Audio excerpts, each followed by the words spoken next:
சிவனடியாரே, இனியும் தாமதிக்க கூடாது. தாமதித்தால் அரக்கர்கள் தேவர்களை எல்லாம் அழித்து விடுவார்கள்.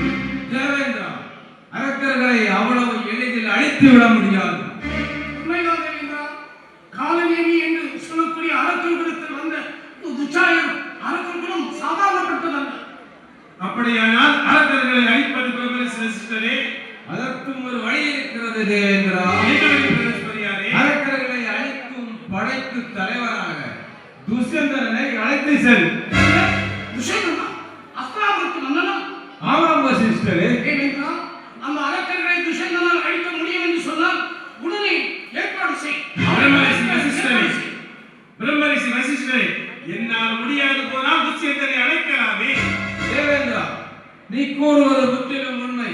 ஆனால் காலதாமதம் காரியத்தையே கெடுத்துவிடும். மேலும் அரக்கர்களை அழைக்கும் ஆயுதம் துஷ்யந்தனிடமே உள்ளது. அப்படியானால் சரி, யாரங்கே எனது தேப்பாளர் மாதிரியை அனுப்பி துஷ்யந்தனை உடனே அழைப்பதை ஏற்பாடு செய். தேவேந்திரா, மீண்டும் விஸ்வாமித்திரர் தவம் செய்ய தொடங்கிவிட்டாரே. இழந்த சக்தியை திரும்ப பெற வேண்டாமா? அவரால் எப்படி பெற முடியும்? அவரால் அகம்பாவம் நீங்கும் வரைக்கும் அவரால் இழந்த சக்தியை பெறவே முடியும். தேவேந்திரா, அப்படியானால்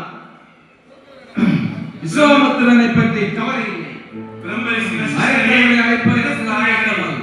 ஒரு மனிதனுக்கு இருக்கக்கூடாத ஆணவம், அவன் சத்திரனாக இருந்து மன்னனானவன்.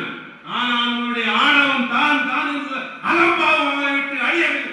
ஆகவே அவன் இழந்த சக்தியை மீண்டும் பெற வேண்டும் என்று சொன்னார். இன்னும் பல ஆண்டுகள் தவம் செய்ய வேண்டும். அப்படியானால் விஸ்வாமித்திரனை பற்றி கவலை இல்லை. அரக்கர்களை அழைப்பதற்கு ஆயத்தமாகும்.